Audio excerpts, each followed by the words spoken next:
Hello and welcome to Broken Entertainment. So, it's a month late, maybe two, but I'm going to do not a review of Ahsoka. I want to talk about something about Ahsoka that was never really covered in all of these videos. You know, the core reason the show never would have worked, no matter what you did, no matter what you fixed, and that same reason is why you also can't fix Star Wars at this point. It's completely broken. It's completely broken as a setting because now none of the rules work. Nobody ever dies for very long. They all come back unless they're an NPC. And wounds that should have killed people in the past no longer do. But more importantly, and it's overlooked time and time again in all of these videos, almost all of them, and it was an issue I had listening to the criticism from the Fandom Menace in general, because they were talking about, okay, well, the Force is female, bad writing, which it had, bad acting, which it also had, and every time I listened to them talk, I saw it on Friday Night Tights, I saw it on different shows, where they're saying, oh yeah, Ahsoka doesn't work, and the reason it doesn't work is she's very slow, this is female, it's very feminist, it's centered more on Sabine than it is on Ahsoka, and then they would say, and there's a bunch of stuff that's going on that they don't explain, and supposedly it's explained away in the cartoons, but I don't want to watch cartoons, they don't count as canon, and they're just for kids. And that dismissal is, I mean, first of all, it's just wrong.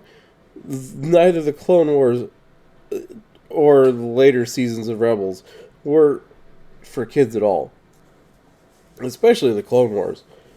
And it is canon. Whether or not is it a cartoon does not affect whether or not the company that owns the IP considers it canon.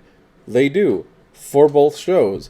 So if you want to understand the show Ahsoka, you have to understand these other two shows, which is another problem, but we'll get to that later. And here they were saying, oh no, I'm not going to watch it. I don't care. It's a cartoon. It doesn't matter. But it does. Because all of this is pulled into the live action show. It's all considered canon. And so that really bugged me listening to all these. And going, okay, well you can't sit here and criticize things you don't know because you can't be bothered to watch. Now, should you have to watch 7 seasons of a cartoon and another 4 seasons of another cartoon to watch a TV show? No. That's a massive problem that Disney has. You see it in Marvel now, right? With the Marvels. Same thing. Oh, did you watch this show, and this show, and this movie? No? Well, you don't understand the movie you're watching now. That's bad writing. That's bad planning. You know, it's done to cynically get people to spend more money or really give you more money by giving you views. At the end of the day, yes, bad acting was a problem. Yes, the usual Force's female, hero's journey, all that stuff was a problem. Yes, there was terrible writing and terrible choreography, some of which you're seeing in this video.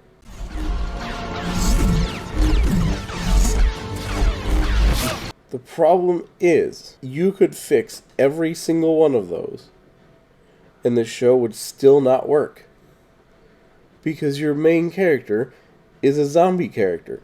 And this is where I'm kind of talking about this from a writing perspective, because you have to know, as a writer, when to let a character go. When the character's story is told, and all the emotional relevance has been spent, you have to let the character go. Whether that means they get killed, or they ride off into the sunset, or whatever, it doesn't matter. The point is, you have to move on. Because once that character's story is told, and all the emotional relevance is pulled from the character, you just have a cardboard cutout, or a zombie, where the character's walking around, but there's no attachment to it anymore.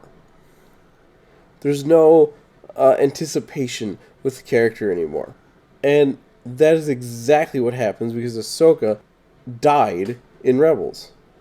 It was a very emotional fight scene between Ahsoka and her former master as Darth Vader, who she realized was Anakin. It was a very strong scene that pulled a lot of fans in and made them, at the end of the scene, it looks like she's dead. Darth Vader walks away.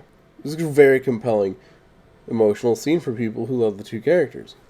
The problem is, Dave Filoni doesn't know when to let his characters go, which is ironic for Star Wars when one of the major problems is that somebody can't let something go.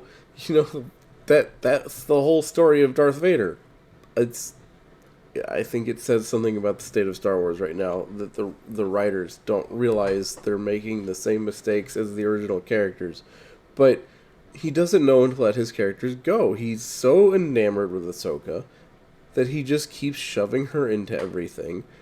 She had really no business being in Rebels in the first place, but whatever, you put her in there.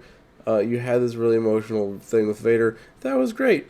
But then we get this scene where he just... Oh, what if she doesn't die? What if I invent time travel in Star Wars? And now Star Wars is broken. Because now... Well, why can't you just go back and do whatever you want with time? Why can't you bring anyone back? And there's interviews where he talks about it. He tries to explain it away as, well, you can't because it might mess things up and blah, blah, blah. Well, okay, but that's what you just did. You pulled Ahsoka out of time to save her life. That alters everything from that point forward that would have happened. So you've had this deeply emotional moment for the characters and for the fans, where it's pretty apparent that Darth Vader, her former master, kills her. It's a mirror of the situation between Obi-Wan and Anakin.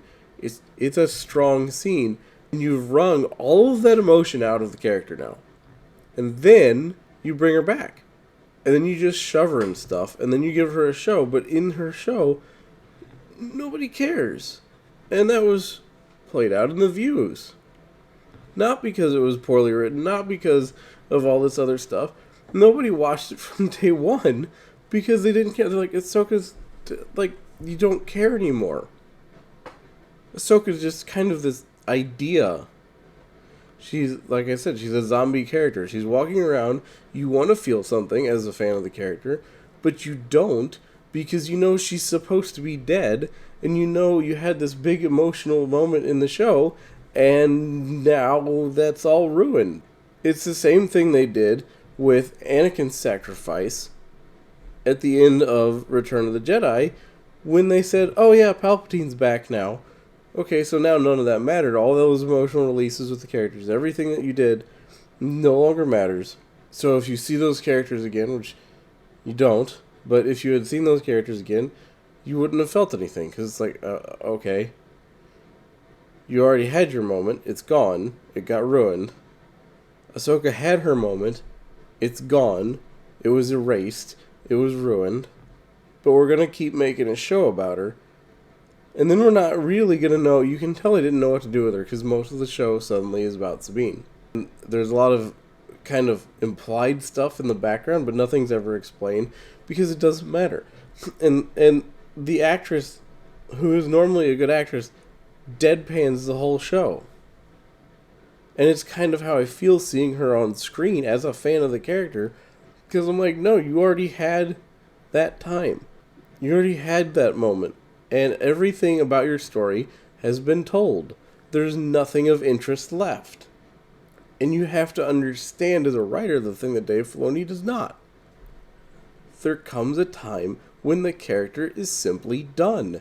And when they're done, you have to let them go. Because if you don't let them go, you have a character nobody feels attached to anymore, because they've already had everything they were attached to resolved. And it's very, very difficult to generate a new thing for them to care about. It takes a lot of time if you're going to try to do that. It took how long to set up that scene in Rebels? Well, 7 seasons of Clone Wars, at the time 6.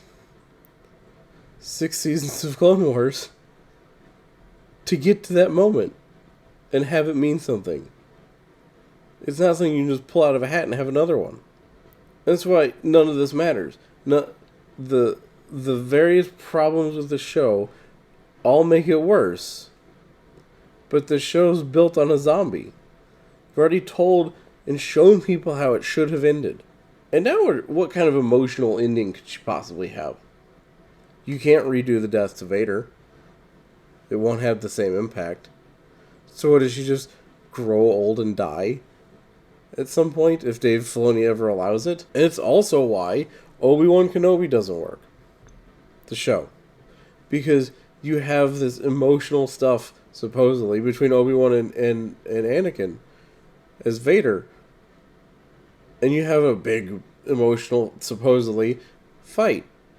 But you already had that moment. Twice. Once in Revenge of the Sith, and once in A New Hope. Now, you bring in Obi-Wan Kenobi and Vader, and it just doesn't matter. And Anakin doesn't matter. Because this story is done. Ahsoka's story is done. You could make a Sabine show, and if you had an actress that could act, and writers who could write, there's still story to be told there a little bit, because of her connection to Ezra, because that's never been resolved. Hera's story's over. So it's just a show full of zombies. Based on a zombie. By a guy who doesn't know when to stop. I think the other thing, to be honest, I don't think he has any other ideas. I don't think he's got a clue. Let me know what you thought in the comments down below.